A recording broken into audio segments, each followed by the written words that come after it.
बिस्मिल्लाहिर्रहमानिर्रहीम। फिजिक्स 10 के unit 12 geometrical optics में से आज हम पढ़ने जा रहे हैं कंपाउंड माइक्रोस्कोप के बारे में। तो आइए देखते हैं कंपाउंड माइक्रोस्कोप क्या है और किस तरह से काम करती है। कंपाउंड माइक्रोस्कोप का सबसे पहले हम स्ट्रक्चर देख लें। जैसे कि आपके सामने ये नज़र आ रही है कंपाउंड माइक्रोस्कोप। इसमें सबसे नीचे जहाँ पे ये रखा हुआ है, इस स्टैंड को हम कहते हैं इसकी बेस। ये लैंप, ये यहाँ पे ये जो आपको दिख रहा है, इसे लैंप भी होता है और बाज़ का यहाँ पे मिरर लगा होता है जो आने वाली रोशनी को ऊपर की तरफ बेंड कर देता है। इसके बाद ये वाला जो पॉइंट है इसे हम स्टेज कहते हैं। इसे स्टेज क्यों कहते हैं? इसके ऊपर हमने अपना स्पेसिमेन रखना है, जो हमारी स्लाइड वगैरह हमने बनाई हुई है वो हम इसके ऊपर रखेंगे। फिर इसके बाद ये वाला जो है ऑब्जेक्टिव टोरेंट, टोरेंट कहते हैं टावर को।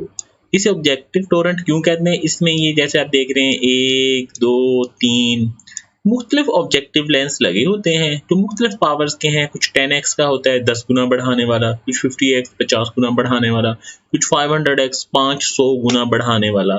तो इसके अंदर ये ऑब्जेक्टिव लेंस लगे होते हैं। यहाँ पे जो लेंस लगा होगा इसे ऑब्जेक्टिव लेंस कहते हैं। क्यों ऑब्जेक्टिव कहते हैं? जो ऑब्जेक्ट के पास है उसे ऑब्जेक्टिव लेंस। इसके बाद ये वाला जो फ्रेम है इसे बॉडी ट्यूब कहते हैं। पाइप सा होता है जिसके इधर भी एक लेंस लगा है और एक ये ऊपर वाली साइड पे लेंस लगे। नीचे वाले को ऑब्जेक्टिव लेंस कहेंगे, ऊपर वाले को हम आईज के जो पास है उसे आई पीस कहेंगे। फिर यहाँ पे दो इसके नॉब्स लगे हैं, एक ये वाला नॉब और एक ये छोटे वाला। ये जो बड़े वाला है इसे कहते हैं कोर्स फोकसिंग नॉब। ये रफ सा मूव करवाता है, ये पूरी की पूरी जो ट्यूब है इसको ऊपर या नीचे मूव करवाता है ताकि ऑब्जेक्ट जो है वो एग्जैक्ट लोकेशन पे सही किस्म का इमेज बन सके। फिर ये नीचे फाइन, ये वाला जो बटन लगा हुआ नजर आ रहा है फाइन वाला, ये थोड़ा थोड़ा करके आहिस्ता आहिस्ता मूव करवाता है ताकि और ज्यादा फाइन किस्म की फोकसिंग हो सके। ये जो पॉइंट है इसे हम कहते हैं आर्म। तो आप लोगों ने करना क्या है, इसका स्ट्रक्चर पूरे का पूरा बनाना सीखना है और बनाने के साथ साथ इसकी लेबलिंग सीखनी है। यानी आपने इसे बनाना है, बनाने के बाद इसकी लेबलिंग करनी है मुख्तलिफ पार्ट्स की। तो अब आते हैं इसकी डेफिनेशन की तरफ। कंपाउंड माइक्रोस्कोप क्या है? Compound microscope has two converging lens. इसमें दो लेंस लगे होंगे, the objective and eyepiece. एक का नाम ऑब्जेक्टिव होगा, एक का नाम आई पीस होगा।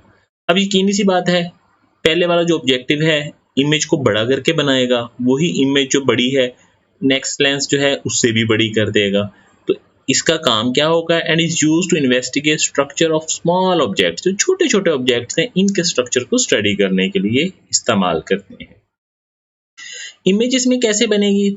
सबसे पहले रोशनी जो है यहाँ पे आके मिरर पे टकराएगी। अगर लैंप होगा तो ये खुद ही रोशनी जनरेट करेगा कि जितनी भी रोशनी है इसको ऊपर की तरफ को ऐसे मूव करवा देगा यहाँ पे।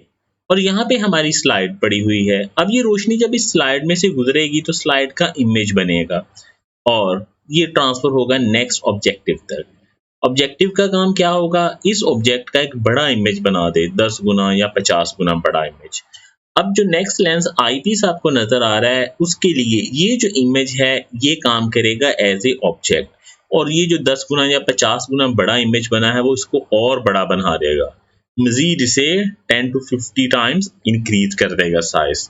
और इस तरह से ये हमारी आइज में रोशनी पहुंचेगी और हमें वो नजर आना शुरू हो जाएगा। तो ये था इसका काम करने का तरीका। कंपाउंड माइक्रोस्कोप की फीचर्स क्या हैं? पहली बात तो ये है कि it gives greater magnification than the single lens. Single lens की निस्बत ज़्यादा मैग्नीफिकेशन हो जाएगी। Objective lens has short focal length. Objective की फोकल लेंथ कम होती है। The eyepiece has a focal length of few centimetre. जो आई पीस है इसकी भी चंद सेंटीमीटर्स तक होती है। तो आज आपके पास करने के लिए काम क्या हुआ? टेक्स्ट बुक में से कंपाउंड माइक्रोस्कोप की डेफिनेशन, इसका स्ट्रक्चर और लेबलिंग डायग्राम और इसके ये फीचर्स। बस इतना ही लेसन है। अपना ख्याल रखिएगा। अल्लाह हाफ़िज़।